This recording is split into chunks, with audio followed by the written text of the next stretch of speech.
You check under the sofa. Nope. You open the cupboard. Not there. You lie down on the floor and sneak a peek under your bed. Nah, no kitties there, just dust bunnies. Then where's your cat? Oh no, could that crazy pet slip out through the back door? A wave of panic overwhelms you, and you bolt outside. Your backyard, once green and blooming, is now covered with a thick layer of rock-hard asphalt. Several large fake plants in pots make the dull landscape somewhat more upbeat. Anyway, where's that pussycat of yours? Oh no, just as you feared, your kitty spotted something on the ground and is now playing with it. You get closer. Incredible! A tiny green sprout has broken through the asphalt. But it means your cat is in grave danger, because these days, plants are more treacherous than bears, crocodiles, or even sharks. Until a couple of years ago, most people knew next to nothing about carnivorous plants. If you had asked an expert, though, they would have excitedly submerged you in a sea of information. Meat-eating plants used to munch on tiny creatures, mostly insects, frogs, more rarely a mouse or rat. That is, until recently. But I'm getting ahead of myself. Back when days were good, there were just about 700 kinds of carnivorous plants on the planet. They grew all over the world except Antarctica. Nobody likes Antarctica except penguins. Even before the disaster, people kept discovering new species of meat-eating plants. Some of them were in the process of becoming carnivorous. Those had their leaves coated with wax. A bug landed on it and slipped right into the plant's water-filled pitcher. Some carnivorous plants wooed insects not only to snack on them. Some flying critters were needed to spread the plant's pollen. That's one of the reasons meat-eating plants had, and still have, bright, colorful flowers. These blooms were high above the treacherous leaves, as far away from the traps as possible. This way, pollinators didn't get eaten before they helped the plant to reproduce. Good old plants got most of their food by basking in the sun. But it wasn't enough. They also needed nutrients, which they slurped up with their roots. But carnivorous plants lived in areas with nutrient-poor soil. That's why they started to catch prey. Such a high-protein diet helped them survive and grow faster. Some meat-eating plants didn't even have special digestive enzymes. They used to partner up with good bacteria. And while those bacteria took care of prey, the plant itself concentrated on making its physical trap stronger. Little did we know at that time that soon life would change beyond recognition, that we would need all the available information about the planet's flora. Because when a scientific experiment went way out of control, all plants on Earth, and I do mean all, became carnivorous. The event even got the name of the Great Carnivorous Disaster. Slowly but surely, grass, trees, and bushes started to transform. Not all of them grew bigger, but some did. Plus, each plant species picked its own way to catch its prey. You cautiously come closer to the spot where your cat keeps playing with an innocent-looking tree sprout. Even though you know the plant is still weak and isn't likely to harm your pet, the sight makes you shudder. You have to figure out which kind of plant it is. Green meat-eaters use a bunch of different methods to catch their prey. Those are pit-shaped and snap traps, sticky goo, fly paper traps, and many others. Still, all of them involve modified leaves. The plant you're currently looking at uses sticky tentacles to get its food. If these tentacles were motionless, sunlight would glint off them, attracting insects. But this plant is a proud owner of moving tentacles. And right now, you watch them wrap around your kitty's tail. You put on a glove you now always keep in your back pocket. Desperate times call for desperate measures. Then you gently and carefully pry the surprisingly strong tentacle open. The plant doesn't seem to be poisonous, but still. You can't but feel relieved it's not a snap trap one. Those take after the iconic meat-eater Venus flytrap. Their leaves are divided in half. On the ends, they have spikes that create a seal. Once an insect, or these days, an animal, makes its way in between the serrated leaves, they snap shut. The whole process takes less than a second. This is the most treacherous kind of carnivorous plants. Snaptrap plants have leaves covered with short, stiff hairs. They're called sensitive or trigger hairs. If something or someone touches them, the trap springs into action. The plant produces digestive juices, similar to those in your stomach. In 5 to 12 days, there's almost nothing left from the prey.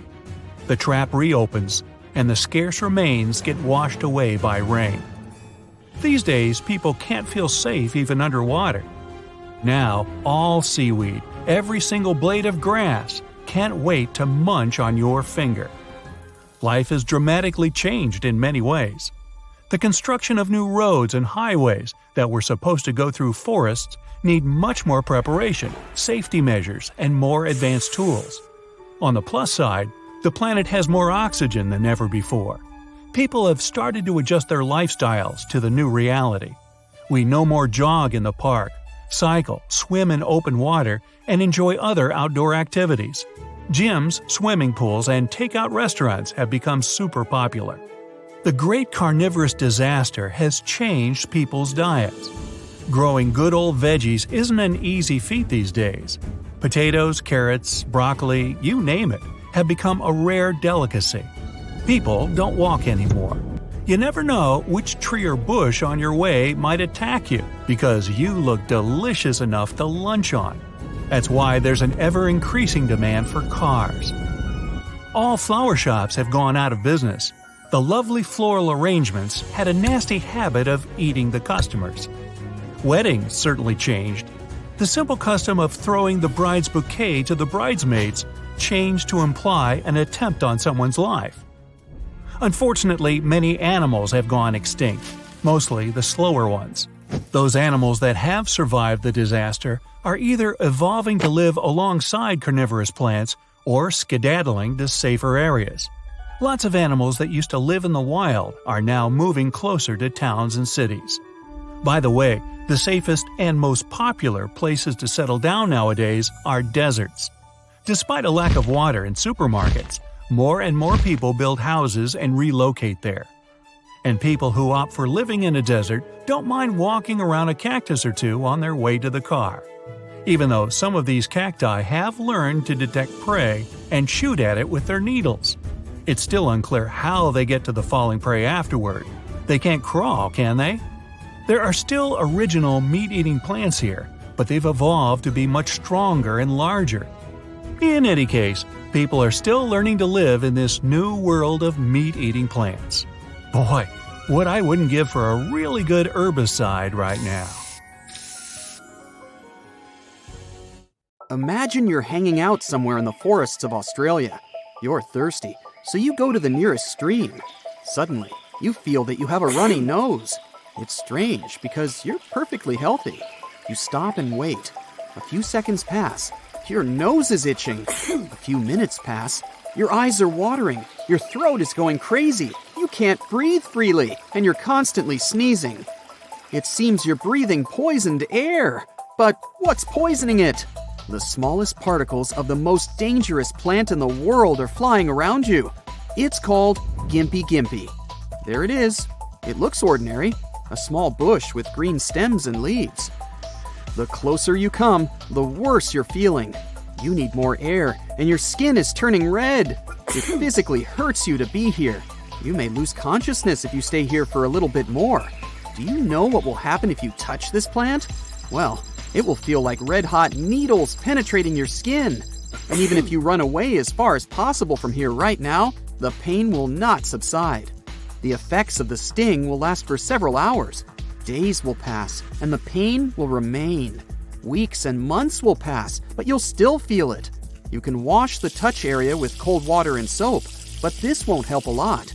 It might not go away for several years. And all those tiny plant hairs that penetrated your skin can stay with you forever. The toxicity of Gimpy Gimpy is so high that even if you tear off one leaf and touch it after a year, it will still cause damage to your body. The bad news is that this plant is hard to spot. You can easily confuse it with burdock or nettle. Just imagine what will happen if someone falls into the bush. Its distinctive feature is a thin layer of fluff on each leaf. But be careful. This fluff consists of thousands of poisonous hairs. They also fly around the plant, so it's dangerous to be here without a gas mask. An ordinary medical mask won't help here, since the hairs can get through the fabric. The good news is, there aren't many of them around the world, and people usually put warning signs near them. This bad guy grows in Australia. Gold miners discovered this plant in 1860, near the town of Gympie. And something is telling me it wasn't the happiest discovery. Even now, Gympie poses a serious danger to loggers and tourists. You may accidentally touch it with your hand. One touch is enough to make you lose your working capacity for several weeks. In some cases, the affected area continues to hurt for decades. One man fell into the bush and lost his mind because of the pain. People compare a Gympie sting with a bite of 30 wasps at the same time, and you won't know how to get rid of it. One guy experienced an unpleasant feeling every time he took a shower for 2 years after touching this plant. If you want to study it, you need to wear a protective suit and a gas mask. There should be no open areas on your body. Tuck your pant legs into your boots, put on protective gloves, and move out into the forest. It grows on the edge, next to streams. Gympie is one of the 6 species of poisonous trees native to Australia. They love the sun and the vegetation around them. Every hair on the surface of the leaf is poisoned. When it contacts any surface, it opens and sprays a burning toxin. Then, the pain increases and the skin turns red. The duration of the effect depends on the number of hairs that penetrate your body.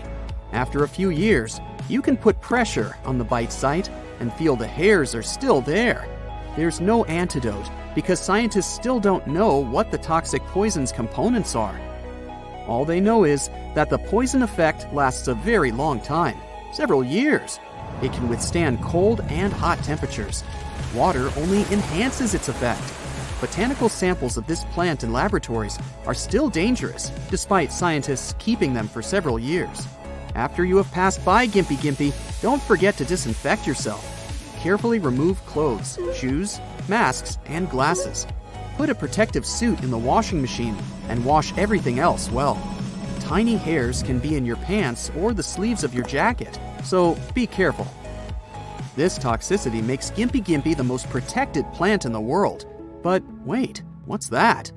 Do you see these little holes on its leaves? It seems that someone is eating it. These are the usual nocturnal beetle species. They can devour Gympie all day long, as the poisonous hairs can't harm them. These bugs just don't care. Gympie is the perfect lunch, as no one can disturb these beetles while they're sitting on this plant. And yes, all the animals living nearby know that it's better not to get close to it. But there's one mammal that is not afraid of Gympie. It's a red-legged pademelon. It looks like a little kangaroo and loves to eat the Gympie leaves. Scientists still don't know what exactly protects this animal from toxic hairs. We know almost all the places where this plant grows. People mark them with signs.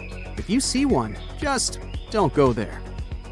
Gympie is a terrible plant, but how about a plant that can take over the whole world and destroy all the crops? It doesn't need favorable conditions for growth. It can survive in the rain, in arid places under the scorching sun, at low and high temperatures. It's called the giant hogweed.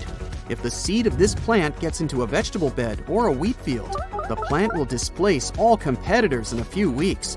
The wind can blow on the giant hogweed seeds and spread them further to the nearest territories. This plant can worsen ecosystems around the world. It grows faster than people manage to destroy it. If you spray poison on the leaves, it doesn't even care. If you let parasitic beetles into giant hogweed territory, it doesn't care either. It multiplies very fast and lives longer than many plants. The giant hogweed can reach the height of a one-story house and go deep underground with its roots. It's also dangerous to touch it with your hands. It can turn your skin red, and it won't feel good, to say the least. That's how it's making it so hard to fight against it. This poison destroys any plants, bushes, and flowers nearby. Scientists still can't create an effective poison to combat this green monster. No beetles feed on it. That's why the giant hogweed is one of the most dangerous plants in the world. It simply has no enemies in nature. But scientists are sure that evolution will create some creatures capable of destroying the giant hogweed. It can be small bugs or parasitic bacteria. But until that happens, people have to fight this beast on their own. They spend millions of dollars trying to destroy the plant, but it doesn't always work out. You can burn a field, but if one seed remains, it will quickly grow on the scorched ground. You've seen some of the most dangerous plants in the world, but what about trees? A manchineal tree grows in Florida. Its trunk secretes toxic juice that's dangerous for your skin, but it gets much worse during the rain. When water falls on the bark, it mixes with the poison. Then, these poison drops can bounce off the tree and get on your skin. Leaves and fruits also have this toxin, so never hide under this tree in bad weather. Mushrooms, shrubs, and flowers don't grow near this tree either. Animals never come close to it. Birds never sit on its branches. Manchineal trees are resistant to water and high temperatures. Never try to burn it. The smoke released during combustion is toxic and dangerous to your eyes. The locals mark this tree with red circles. That's it for today. So hey, if you pacified your curiosity, then give the video a like and share it with your friends. Or if you want more, just click on these videos and stay on the bright side.